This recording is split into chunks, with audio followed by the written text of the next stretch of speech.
Okay, dropped my ring. Let me start by saying I am very biased to be talking about Matilda. The title of this video is very, very misleading because you will never, ever hear me say one bad thing about Matilda in any shape or form, ever.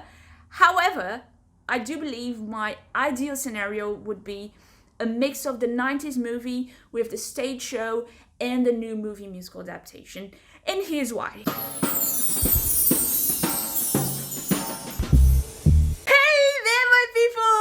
So good to be back. Did you miss me? I missed you. Welcome back to the channel. I thought I could start the year on a light note, and I've had many of you ask me for my thoughts on the new Matilda movie musical. Yay! So here it is. I know that on this channel I mostly yell about how amazing this new musical that I didn't know existed is. Link up here for my reaction videos if you need visual proof of that. But I want to start the year by launching a new series of theatre reviews / analysis called Overanalyzing theatre, which is something I'm pretty sure all of us do, right? You know, those details that no one really notices, or those little things that you just hyper focus on, and when you tell your friends, they're like, okay. This is what this series is about. This will be a chance for me to deep dive in musicals, plays, or even specific elements like songs, lyrics, performances. I just realized that every time I let a new piece of theatre sink in, I pick up on 100 other things that I missed the first time around. So look at it as an after party with all those delayed thoughts that you have after digesting content. Do you like the sound of that? So make sure to start getting your suggestions in right now in the comment section. You can literally request anything. A specific song for me to analyze, the storytelling of a show, or a specific performer, or even the performance of this specific song on this award show that you've seen 10 years ago that no one talks about. Just don't be afraid to be bold and crazy. You can leave your suggestions in the comment section below or in any of my social media. My DMs are always open. Now, there was a point in my life where I would watch the 90s Matilda movie every single day, and when I say that, I mean literally every single day, for my parents' despair. Cut 2 years later, I moved to London, have the chance to see the show on stage, and come out of the theatre crying because they did such an amazing job adapting the story. Needless to say that I was terrified when they announced the movie musical adaptation. Overall, I think everything Matilda related that's gone out so far is excellent. It's one of those rare stories that was lucky enough to have had creatives who truly understood its essence and reflected that in their material. That being said, everything I say on this video is 100% personal preference, but I'll tell you why I have those preferences by comparing the three adaptations. So let's start with what I think is the main difference between the three, which is the focus of the story. Just because I think that's really important to understand where each is coming from and how that affects the final product. Because the 90s movie scrapes off the fantasy element of Matilda telling her story about the acrobat and the escapologist, it seems more grounded in reality rather than in Matilda's head when compared to the other two. Especially when in the musicals you have songs to reinforce that. The song Quiet is such an amazing example of how the musical is more intimate in exploring the wonders of her mind, but we'll expand on that later. Back to how the 90s movie is more grounded in reality. You can argue that, well, but she still has powers in the movie. Indeed. In fact, her powers are way more showcased in that movie than they are in any of the other two adaptations. I'll give you that. But we have to remember that her powers have a motivation. They're a defense mechanism to protect her from those who don't treat her right or want to do her harm. So once we know that, the fact that her powers are way more explored in that movie is an even further reinforcement of how rough her reality is, which proves that the 90s movie leans towards her hardships at home and at school with Miss Trunchbull, while both musicals tend to lean towards how those hardships affect her head. Ironically though, it's in her family situation that the three adaptations start getting closer, but also drifting apart at the same time. They all portray her parents as these awful bullies who don't really show her any love, right? And while they're pretty bad people in the 90s movie, the stage show just takes that to a new level. Mostly because they have these great songs to explore their terrible mindsets. And that's where I believe the focus of the movie musical changes from the show. By cutting out songs like Telly and Loud, which give her parents the spotlight and exposes their personality so well, they're telling us, hey, you shouldn't be looking this way, you should look that way. Shifting our attention to the school and Matilda's relationship with Miss Honey. In conclusion, the 90s film leans towards the reality around her in a family environment, the stage show towards the reality and fantasy inside her head, and the movie musical is a bit of a mix with focus on her relationship with Miss Honey, which I 100% approve because that casting was, but we'll talk about that later. So I think it's really important to have that difference in mind in order to understand each one of those adaptations. And I just loved how they managed to explore this story and character from different angles and still put out fabulous final products with their own merits based on those specific goals. So let's get specific now. That worked better in my head. This is the time when you find out why this new series is called Overanalyzing Theatre. I'm gonna point out the randomest specific elements that make my theatre fan heart just burst with joy and just roll with it. Ready? Let's go! I want to start with the trailer of the movie and how Matilda goes. I had to write it down.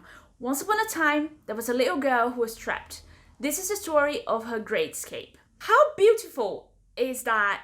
Put into context, you could read that line on the surface as her trapped with a non-loving family and escaping into the arms of someone who truly loves her. But between the lines, I get so excited. It also means that she was so lonely throughout the story that she was trapped in her own mind. That's why all her songs, up until the end, are solos. She has to face the world by herself until she finally escapes by creating loving connections with people who help her step away from her bubble. And that's when she finally joins someone for a song at the very end with Miss Honey. So her great escape is about being found. Oh my god! See, this moment right here is what this new series is about. I have no idea why these things make me happy, but they just do. So I'm just gonna share the happiness with you guys. Anyway, back to Matilda. I mean, how beautiful is that? So points to both musicals, but extra love for the movie for adding that line in the trailer. And also, spoiler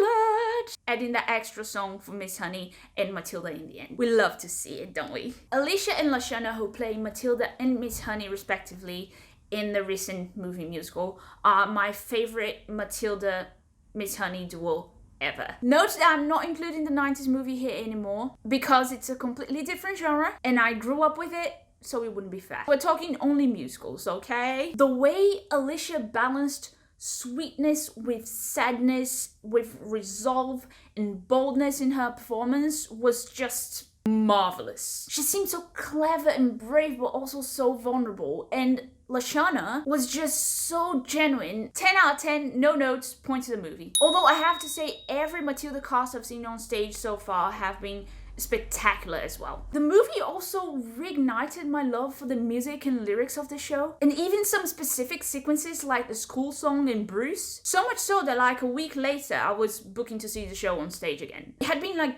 5 years since I saw it last time, and I had completely forgotten how those songs in their respective scenes on stage were absolute god tier musical theatre. The school song is probably one of my favorite musical theatre songs ever. It's so freaking clever, it just makes me sad. Because I know you have to be on a different level of artistry and mastery to write a song like that, honestly. So thanks for that movie musical, point for you. However, there are two songs in particular that I don't think worked as well on screen as they do on stage. And that's When I Grow Up and one of my personal favorites, Quiet. I think they went too literal in terms of translating the message of those songs. Probably because they had lots of resources in terms of special effects to play with. And they ended up losing the subtlety and simplicity that make them look so magical on stage. If you don't want spoilers, please skip this bit. Having the kids do grown-up things in the movie, or Matilda floating in a balloon in the sky, looked a bit cheap in comparison to the same moments on stage, where in Quiet she's under a single spotlight all alone while the noisy scene is still going on behind her. Or the swings on stage for When I Grow Up, one of my favorite moments in the whole show. Representing how they're still very much in that childish mindset while daydreaming about growing up. And I see how the movie reflected that as well by having the children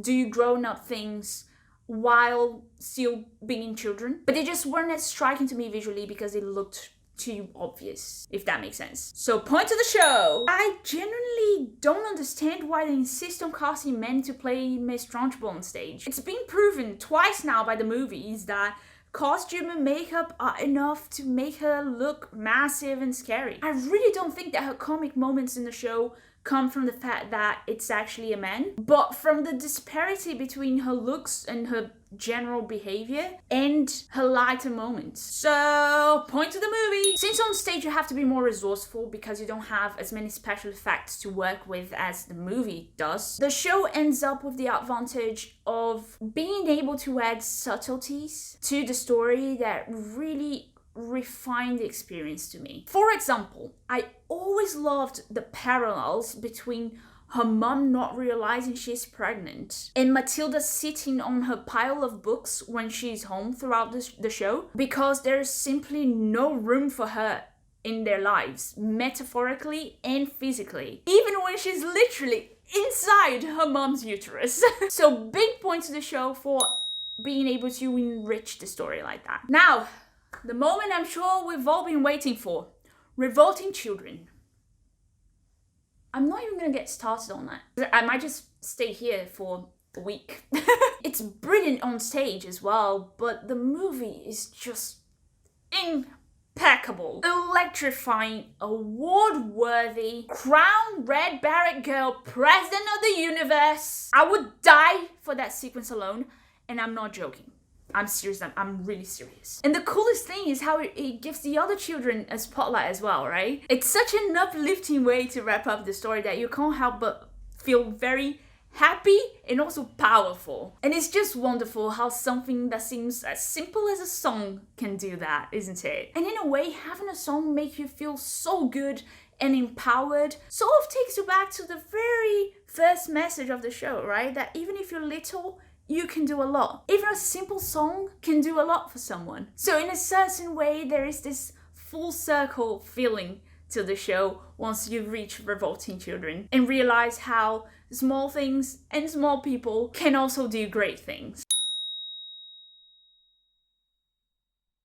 In conclusion, again, I will repeat myself and say that all adaptations of Roald Dahl's story so far have done a brilliant job. I was so happy to see how well the movie turned out, especially because this story and character are so dear to me. So I would really love to hear your thoughts too. What did you think of this adaptation? How do you like the stage show? Let me know in the comments, and don't forget to leave your like if you enjoyed this video and any suggestions you may have for this new series. And I'll see you next time to conquer the world of musical theatre.